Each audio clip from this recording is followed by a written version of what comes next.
Vai ter que haver algum tipo de injustiça para cada um dos lados, para que algum tipo de justiça seja aplicada para os dois lados. A justiça absoluta para qualquer um dos lados é a injustiça absoluta para o outro lado. E a única forma de chegar a uma solução, hoje em dia, em 2023, sendo pragmático, é que cada lado assuma algum nível de injustiça para si, os israelenses e palestinos, para que algum nível de justiça se dê para o outro lado. Morreram mais alemães do que ingleses na Segunda Guerra Mundial e mesmo assim a Alemanha estava errada.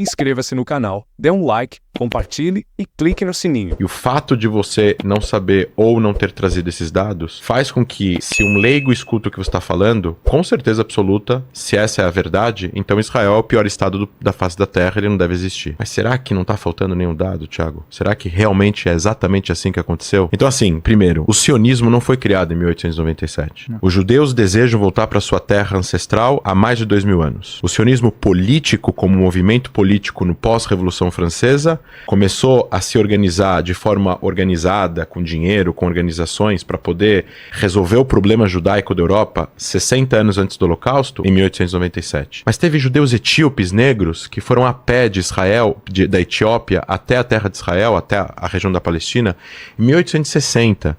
Teve judeus que foram para a terra de Israel do Marrocos em 1820. Teve gente que foi da Argélia para Israel em 1840. O primeiro kibu, a primeira cidade da judaica, vamos dizer assim, de maioria judaica, daquela região, chama Rishon LeZion, primeiro em Sion, é de 1876, 20 anos antes de Theodor Herzl escrever o livro Estado Judeu. O sionismo político, ele organizou um sentimento nacional, aonde o sionismo, e isso é uma coisa que eu bato muito na tecla, o sionismo não é racista, o sionismo não pretende ser racista, e o sionismo é no plural. Significa que sionismos, existem várias visões de sionismo, existem várias formas de sionismo, existem várias visões de mundo de sionismo. O sionismo nada mais é essa explicação, que o nome próprio, que nem isso aqui chama Jujuba, o nome próprio dessa bala, nome próprio do Movimento Nacional de Autodeterminação do Povo Judeu. Eu te dei um livro sobre o que é sionismo, ele faz um apanhado histórico sobre o que é sionismo, ele coloca também quem são os movimentos anti-sionistas lá de trás, desde Trotsky até agora, e é importante a leitura para entender que você ser pró-palestino não significa que você precisa ser anti-sionista. Eu sou sionista e eu sou pró-palestino. Então é possível você ser pró-palestino e não ser anti-sionista. Porque se é possível um, é óbvio que é possível o outro. O sionismo visava nada mais criar um lar nacional para o povo judeu na sua terra ancestral. Não em toda a terra, em parte da terra. Da mesma forma, e eu vou ir pulando, voltando e indo para frente, no segundo livro que eu te dei, Yossi Halevi fala a respeito de que toda a terra da Palestina, a região da Palestina e toda a terra de Israel para os judeus, é impossível chegar no mesmo resultado, num resultado comum. Vai ter que haver algum tipo de injustiça para cada um dos lados, para que algum tipo de justiça seja aplicada para os dois lados. A justiça absoluta para qualquer um dos lados é a injustiça absoluta para o outro lado. E a única forma de chegar a uma solução, hoje em dia, em 2023, sendo pragmático, é que cada lado assuma algum nível de injustiça para si, os israelenses e palestinos, para que algum nível de justiça se dê para o outro lado. Eu acho que não tem petróleo naquela região, você falou de petróleo, não tem petróleo em Israel. Recentemente descobriram gás, mas não tem petróleo na região de Israel, nem na Jordânia, que também é um estado árabe na região da Palestina. A gente falou de divisões de territórios, a gente falou de acordos internacionais. Veja, eu posso até concordar com você que hoje em dia, em 2023, se a gente olhar para trás, como o mundo se deu, a ordem mundial, as ações da Inglaterra, as ações da França, as ações dos Estados Unidos, as ações da Rússia, há 100 anos atrás, há 80 anos atrás, hoje em dia não aconteceriam. Porque é a mesma coisa que a gente fala, por exemplo, sobre piadas racistas que existiam no Brasil, em programas de comédia na década de 80, 90, que hoje em dia não existem. Porque o mundo vai evoluindo e vai se tornando um lugar com valores diferentes. Só que isso aconteceu, aquilo era a regra naquela época. Da mesma forma que guerra de trincheira era permitido na Primeira Guerra Mundial e hoje é proibido. Da mesma forma que a Inglaterra destruiu Berlim na Segunda Guerra Mundial, e hoje em dia isso não aconteceria. Eles miraram em civis. Da mesma forma que alguns conflitos armados há 80, 100 anos atrás eram lutados de uma forma e hoje tem outros tipos de regra. Então quando a gente traz todos esses aspectos para o conflito, a gente esquece de detalhes. Os judeus queriam se autodeterminar, sofriam antissemitismo. Eles também são povos originários. E se existiu imigração judaica, também existiu imigração árabe. Existiu imigração árabe para a costa da Palestina, da Arábia Saudita, do Iraque e da região que hoje é a Jordânia, para a costa, de 1850 a 1920, por causa do desenvolvimento da costa, por causa do porto de Haifa e de Jaffa. Porque aquela região tinha mais desenvolvimento, porque dentro do continente era mais difícil, a economia era difícil, era um lugar árido, não tinha dinheiro. Então teve população. Eu estudei com uma neta de sauditas, que é israelense, árabe-israelense, de Tira. O avô dela chegou criança em Tira de um pequeno vilarejo da Arábia Saudita. Ela não é o povo originário, porque o avô dela veio da Arábia Saudita. Ou seja, teve migrações dos dois lados. Judeus também foram para lá e tinham judeus vivendo ali. Hebron, Jerusalém, Tiberíades e Safed, que são cidades antigas. E teve populações árabes que também foram para lá. Debater o número de judeus e de árabes até 1910, até 1920, eu não acho que ajuda a gente concluir coisas que são conceituais, porque aí a gente vai entrar no número pequeno. É que nem, por exemplo, morreram 10 mil aqui, morreram 3 mil aqui, então quem morreu 10 mil é mais vítima do que quem morreu 3 mil. Não, morreram mais alemães do que ingleses na Segunda Guerra Mundial e mesmo assim a Alemanha estava errada, né? No fim da guerra. Teve mais alemães refugiados do que ingleses no final da guerra e a Alemanha também estava errada. Então o número, eu acho que ele não tem que servir conceitualmente pra gente tentar encontrar um meio termo, um denominador comum, pra gente pelo menos conseguir sair daqui com alguma coisa que seja de positivo. Pro público que te segue, pro público que é solidário aos palestinos e pro público que me segue, que é solidário aos israelenses. E você tá falando com uma pessoa que é solidária aos palestinos também, que aceita a autodeterminação palestina, que não concorda com tudo que Israel faz, mas que ainda assim acredita que existe legitimidade nos dois de terem um Estado nacional respeitado. A ideia de um Estado binacional não existe. Os palestinos não querem, os israelenses não querem, o mundo não entende que isso é possível, politicamente é impossível, militarmente é impossível. Os únicos Estados binacionais que existiram não deram certo e o que existe até hoje é a Bélgica e eles se odeiam ainda, até hoje. 200 anos depois, sem um tiro disparado entre Valões e esse é outro. O Thiago sabe do que eu tô falando. Então assim, existiram essas imigrações para uma região que era controlada pelo Império Otomano, que foi controlada pelo Império Otomano durante 500 anos. Aquela região, assim como todas as regiões, começaram a ganhar os seus estados-nações, que eu quero dizer é país, fronteira, governo, moeda, capital, hino, todas as estruturas que um Estado no século XX detém. Não existia nenhum Estado no Oriente Médio. Foram começando a se formar, posso concordar com você, por decisões super equivocadas da Inglaterra e da França, mas isso aconteceu e a gente não tem que fazer para resolver. A gente pode voltar ao passado. Para resolver o problema, a gente tem que ir ao máximo que é possível politicamente entre as partes, dentro de um ambiente do que é possível dentro de uma ordem mundial atual. Eu concordo talvez que a sua visão seja romper essas barreiras, romper esse mecanismo. Eu talvez seja um pouco mais pragmático, eu acredito que é muito difícil conseguir romper esses mecanismos do dia pra noite. Talvez daqui a 300 anos, talvez quando a gente não estiver mais aqui, vai haver uma União Europeia no Oriente Médio entre todos os países, não vai ter fronteira, não vai ter muro, não vai ter cerca, não vai ter arma, que nem a Europa hoje. A Europa lutou 1000 anos de guerras, ninguém ia imaginar que a Alemanha e a França iam ser amigas em 1850, em 1870, e hoje em dia são super amigas e tem uma economia e todo mundo pode morar em qualquer lugar. Um francês pode morar na Alemanha, o alemão pode morar na França. Isso é possível acontecer no Oriente Médio? Pode ser que sim. Ainda chegamos nesse momento? Ainda não. A gente não tá vendo isso. A gente tá vendo dois eixos no Oriente Médio hoje. A gente vê um eixo da normalização e a gente vê um eixo da resistência. O eixo da resistência, capitaneado pelo Irã, pós-revolução islâmica no Irã, que sustenta grupos radicais que cometem atos de terrorismo em várias regiões do Oriente Médio. No Iêmen, no Iraque, na Síria, no Líbano, em Gaza e na Líbia. Um minuto? Do tempo que foi aqui. Aí é do Thiago concordar. Mas já? Pode seguir, pode seguir. Vai. Eu vou tentar acelerar Tá. aqui. Então, assim, novamente, existia a população originária. Eu tenho amigos que estudaram comigo na faculdade em Israel. 15 gerações em Jerusalém, 12 gerações em Haifa, 10 gerações em Tzfat. Então, assim, se não são povos originais, a ideia, eu falei isso com o Salem, eu repito pra você, o povo judeu não é uma religião apenas e a nacionalidade judaica antecede a religião judaica per se, ou seja, As práticas religiosas que os judeus têm são a posteriori da sua ideia de nação. Senão, quando a gente sentava na mesa para celebrar a Páscoa judaica, que é o Pessach, que é a saída do Egito, que você deve conhecer, o que aquilo está celebrando? A saída da escravidão do Egito. Já existia a religião judaica naquela época? Não. A religião judaica vem depois. Que vem a saída do Egito, aí vem Monte Sinai, aí vem as tábuas da lei, tal. Então a gente está falando de anos antes, aonde os judeus, como hebreus, já se entendiam como povo. O povo de Israel, ou o povo judeu, se entende como povo, além de ser uma religião comum. Eu acho que é muito ruim pro debate quando a gente tenta diminuir isso, como a gente vê em alguns discursos, que é, por exemplo, tentar transformar os judeus em algo que eles não são, e é muito problemático quando isso é feito por não judeus. Da mesma forma que eu jamais vou dar opinião. Eu tenho amigos muçulmanos, muitos, aqui no Brasil e em Israel e nos territórios palestinos. Se ele me fala isso é islamofóbico, eu vou aceitar na hora. Se eu tenho amigos negros e vão falar isso daqui é racismo, não pode falar, eu vou aceitar na hora. Eu tenho amigos gays, eu não tô falando agora, eu não tô fazendo clichê de eu tenho amigo, então eu não sou. Não é isso que eu tô fazendo.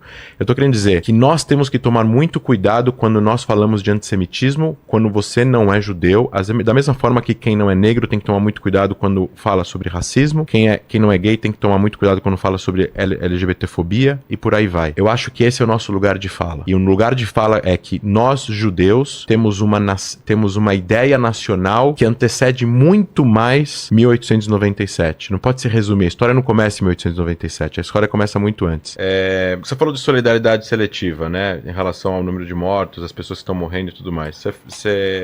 Tem um partido brasileiro que eu não vou citar, porque eu não quero fazer propaganda a favor nem contra, que se solidariza sempre com os palestinos quando os palestinos morrem, quando tem alguma coisa relacionada a Israel. Só que eles nunca se solidarizaram com os iemenitas, com os iraquianos, com os afegãos, com os nigerianos, com os sudaneses, com os nepaleses, mas sempre existe, e eu tô falando de um partido de esquerda, que você militou, inclusive, no passado. Então, assim, a solidariedade seletiva que você tá criticando na mídia, aceito a crítica também, posso até concordar com ela. Não acontece do outro lado também? Não acontece também dentro de alguns setores da esquerda, ou eventualmente até mesmo da extrema esquerda, que se solidarizam, mas não se solidarizam com outros? Por exemplo, pessoas se solidarizando agora apoiando a Rússia em relação à Ucrânia, mas não se solidarizando, por exemplo, com os ucranianos que estão morrendo, ou, por exemplo, se solidarizando com os palestinos, mas não fizeram uma menção aos civis israelenses que morreram, ao contrário também. Em relação ao Sudão, a mesma coisa, ou, por exemplo, teve alguma nota em relação a Darfur, teve 800 mil mortos. O que eu quero dizer com isso é o seguinte, os judeus, e aí eu vou bater nessa tecla, que eu acho assim, eu vou bater nessa tecla umas 2, 3 vezes. E eu queria comentar o teu vídeo, que acho que é o que trouxe a gente aqui. Deixa eu mudei de página sem querer. Você falou 5 pontos, né? Você falou, sim, Gaza é a maior prisão de céu aberto no mundo. A faixa de Gaza é uma das regiões... Posso colocar aqui só o pessoal ver? Não, é que tá aqui, é o que eu preciso...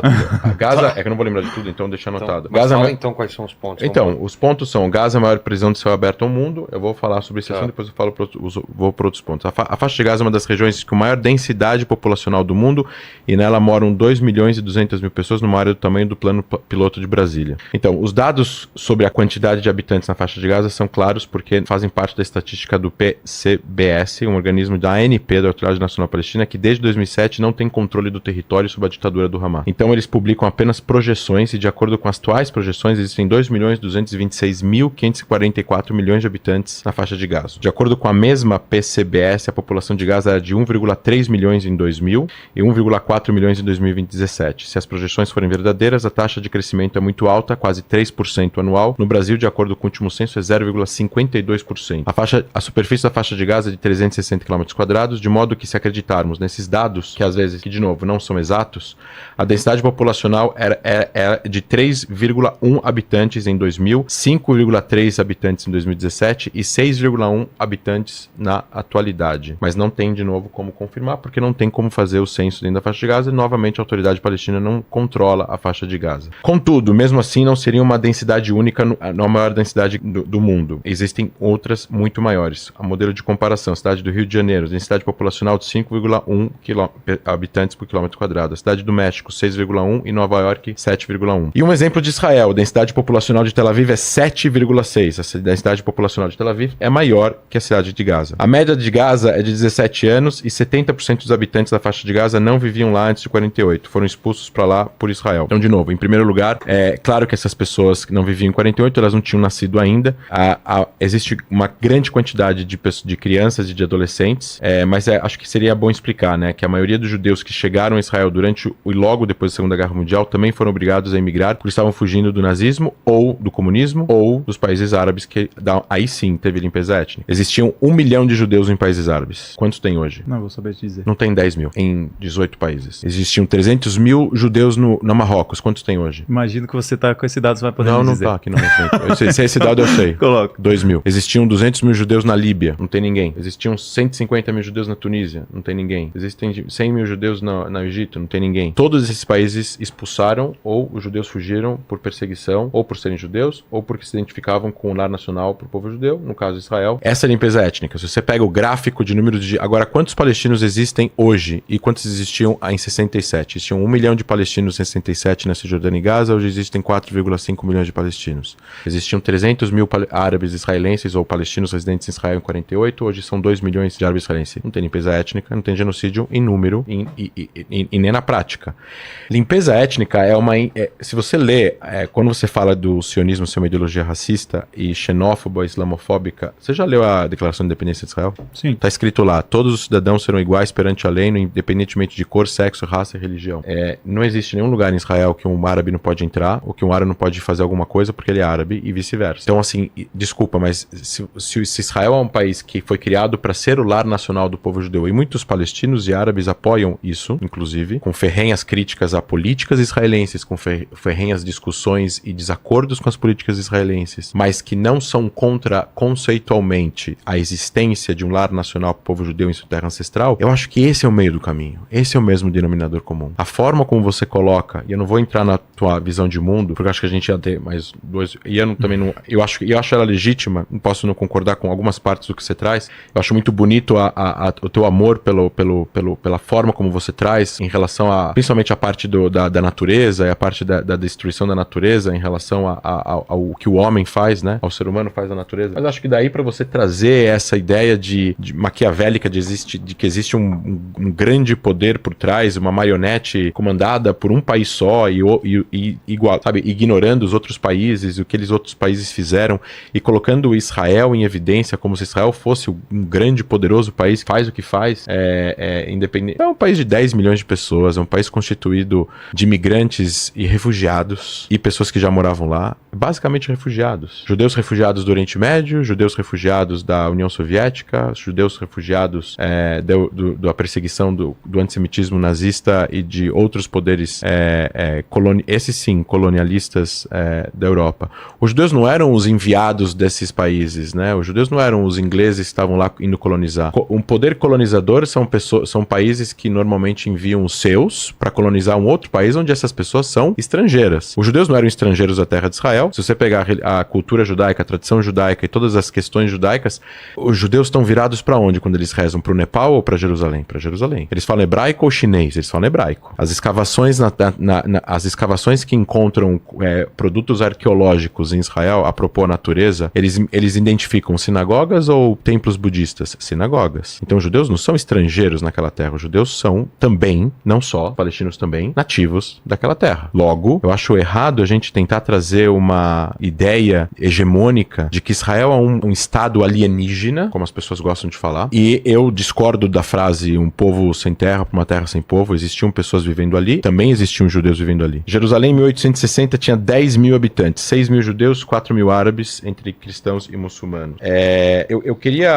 Eu acho que a gente tem que talvez fazer uma distinção entre o que a gente conhece da história e todos os projetos que houveram de tentativa de acordos de paz. Existiram várias opções de paz para palestinos e israelenses resolverem o conflito. Quando Israel conquista o Península do Sinai, Gaza, Cisjordânia e o Golan, existiu uma guerra iminente que ia ser deflagrada pelo Egito e pela Síria para tentar, nas suas fronteiras internacionalmente reconhecidas, para tentar destruir Israel. Eles não estavam fazendo isso, o Egito e a Síria, porque eles gostam dos palestinos. Se eles gostassem dos palestinos, eles teriam feito um estado para os palestinos em Gaza e na Cisjordânia entre 49 e 67. Se eles gostassem dos palestinos, eles não teriam rejeitado a proposta da ONU em 47. Se eles gostassem dos palestinos, eles não tratariam os palestinos até hoje como refugiados sem direito nenhum no Líbano, na Síria e na Jordânia. Se eles gostassem dos palestinos, por que eles não ajudaram os palestinos a estabelecer um estado? Eles não estavam preocupados com os palestinos. A gente vê até hoje muitos países árabes e lideranças árabes, não estou falando de solidariedade internacional ao povo palestino dos árabes, eu estou falando das lideranças desses países, não estavam interessados em ajudar os palestinos, eles estavam interessados em lutar uma guerra contra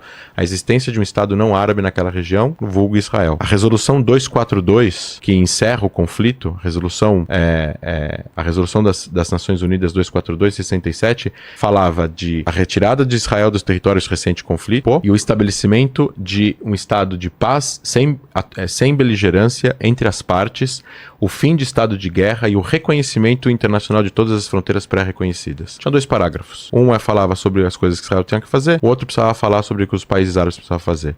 A Liga Árabe fez uma resolução, logo depois da resolução 242, rejeitando a resolução 242 em Khartoum, onde ficou conhecido o famoso 3 nãos. Não a paz, não ao reconhecimento e não a negociações com Israel. Essa resolução norteou a política externa israelense, onde Israel, comandado pela esquerda israelense na época, entendia que não tinha como negociar com os árabes naquele momento, mesmo se Israel se retirasse do território que tinha conquistado. Israel então mudou a política, onde ele queria manter uma zona tampão para não ser atacado numa fronteira muito curta. Israel é um país, eu estou falando de Israel, a fronteira sem Cisjordânia e Gaza, tem 30 quilômetros de largura, é indefensável militarmente, principalmente em guerras simétricas, tanques, etc e tal. Então, o que eu quero dizer com isso? Existiram várias negações do direito do povo judeu de se autodeterminar na sua terra ancestral. E eu não estou falando de território, não estou falando de fronteira, eu não estou falando também de negação do outro. Porque quando Israel se define como um Estado judeu, ele não está negando aos palestinos o direito de um Estado palestino. Eu não estou agora nem entrando na lei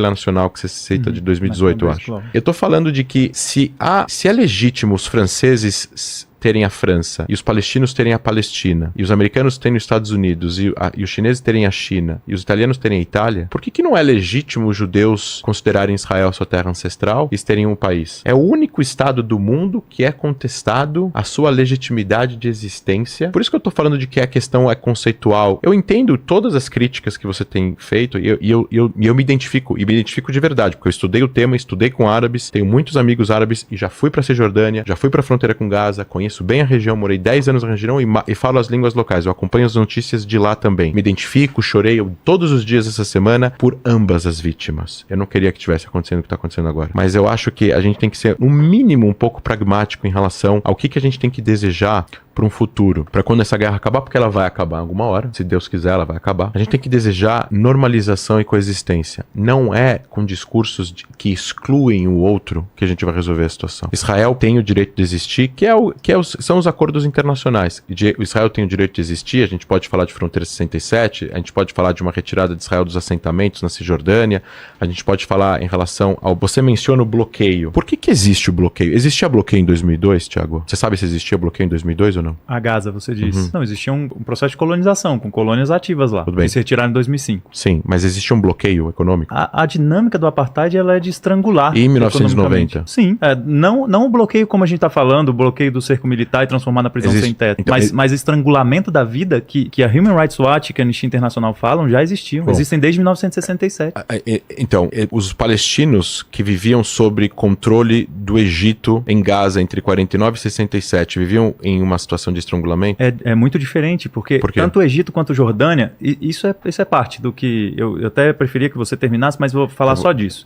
Tanto o Egito quanto a Jordânia, se não estivessem ali naquele território naquele momento, Israel teria tomado tudo no Nakba e não teria nem tido o espaço para 20 anos depois tomar o restante na Guerra dos 6 Dias, porque ali já era uma invasão de um Estado nacional estabelecido. Desculpa, mas você está ignorando fatos históricos. O Egito, quando entrou em Gaza, ele aplicou uma ditadura militar com toque de recolher durante 19 anos sobre os palestinos. Quando Israel conquista Gaza do Egito, ele constrói hospitais e escolas. Ele não aplica o bloqueio, ele não aplica um toque de recolher e uma ditadura militar, como o Egito, outro país árabe muçulmano, aplicou sobre a vida dos palestinos por 19 anos. Não tinha nem saneamento básico construído em Gaza nos 19 anos que o Egito controlou Gaza. Isso só começou a ser construído quando Israel ocupou Gaza. Eu não estou justificando a ocupação de Gaza. Eu estou falando que é muito diferente o tratamento que o Egito deu para os palestinos durante esses 19 anos e o tratamento que Israel deu aos palestinos entre 67 e 95. Eu não estou entrando agora no mérito da ocupação militar em si, que pela lei internacional justificada, Israel foi atacada, teve um estado de beligerância, fecharam suas fronteiras, fecharam o mar. A gente não pode ignorar todas as convenções internacionais. Não adianta a gente falar de lei internacional quando é conveniente, quando não é conveniente a gente não fala de lei internacional. Existia um estado de beligerância perante a lei internacional. Israel fez um ataque preventivo legal perante a lei internacional. O Egito ia atacar Israel, ele fechou a saída do mar de Israel. Isso não é estrangulamento? Isso é estrangulamento. Os navios de Israel com importações de comida não podiam entrar no porto de Eilat. Isso também é estrangulamento. Então, assim, o que eu quero dizer com isso? Não adianta a gente tentar ganhar todos os argumentos. A gente precisa tentar assumir um pouco também um pouco de opções de que existem coisas que ambos os lados fizeram errado. Eu não vejo você assumir uma coisa que os palestinos fizeram errado. Até o Hamas é justificável. Não. Então, Gostou do conteúdo? Então, não perca mais nada. Inscreva-se no nosso canal para receber atualizações regulares. Deixe seu like se achou este vídeo útil e compartilhe com seus amigos para que eles também possam se beneficiar. Além disso, não se esqueça de ativar o sininho de notificações para ficar por dentro de tudo o que estamos preparando para você. Sua interação é fundamental para o crescimento do nosso canal. Muito obrigado por assistir e fazer parte da nossa comunidade.